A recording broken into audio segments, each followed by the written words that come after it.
नमस्कार. माझ्या यूट्यूब चॅनलमध्ये आपल्या सर्वांचे मनपूर्वक स्वागत आहे. पेन्शनधारकांसाठी दिलासादायक बातमी. जुन्या पेन्शनधारकांसाठी महत्त्वपूर्ण अपडेट. जुन्या पेन्शनधारकांच्या अपेक्षा वाढत असताना पेन्शन समानता, फॅमिली पेन्शन, OPS आणि रिटायरमेंट नंतरच्या सुविधा या सरकारकडून महत्त्वाच्या मागण्या केल्या जात आहेत. चला तर जाणून घेऊयात याबद्दल सविस्तर अपडेट.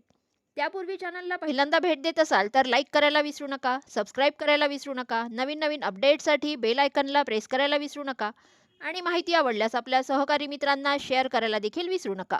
सरकारी कर्मचाऱ्यांसाठी अत्यंत महत्त्वाची बातमी आहे. न्यायमूर्ती रंजना प्रकाश देसाई यांच्या अध्यक्षतेखाली आयोगाने कामकाज पुढच्या टप्प्यात आले आहे. यामध्ये कर्मचाऱ्यांसाठी दिलासादायक बातमी आली आहे. जे कर्मचारी 1 जानेवारी 2026 च्या आधी निवृत्त झाले आहेत, त्यांच्या पेन्शन संदर्भात मोठी अपडेट समोर येत आहे. जुन्या पेन्शनधारकांसाठी महत्त्वाची मागणी.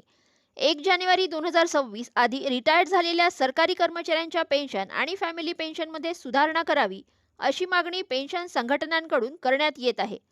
भारत पेन्शनर्स समाज आणि all India defence employees federation यांनी सरकारकडे 8व्या वेतन आयोगाच्या कार्यक्षेत्रात आवश्यक बदल करण्याची मागणी केली आहे. संघटनांच्या मते सध्याच्या टर्म्स ऑफ रेफरन्समध्ये असलेले पेन्शनधारक, फॅमिली पेन्शनधारक आणि जुन्या नव्या पेन्शनधारकांमधील समानतेबाबत पूर्ण स्पष्टता नाही आहे. त्यामुळे 1 जानेवारी 2026 आधी किंवा त्यानंतर रिटायर्ड होणाऱ्या सर्व कर्मचाऱ्यांच्या पेन्शन आणि रिटायरमेंट नंतरच्या लाभांचा पुनर्विचार करण्याची तरतूद असावी, अशी ही मागणी करण्यात आली आहे. काय आहेत प्रमुख मागण्या जाणून घेऊयात सविस्तर. याशिवाय पेन्शनमधील समानता आणि स्पष्टता, त्याचबरोबर काही अन्य मागण्याही केल्या आहेत. यामध्ये जुनी पेन्शन योजना पुन्हा लागू करणे, आरोग्य सुविधांमध्ये सुधारणा करणे आणि ग्राम डाक सेवकांना लाभ द्यावा, अशाही मागण्या आहेत. दरम्यान अंतिम अहवाल सादर होण्याआधी पेन्शनधारकांच्या मागण्यांवर सरकार आणि आयोग काय भूमिका घेतात याकडे लाखो पेन्शनधारकांचे लक्ष लागले आहे.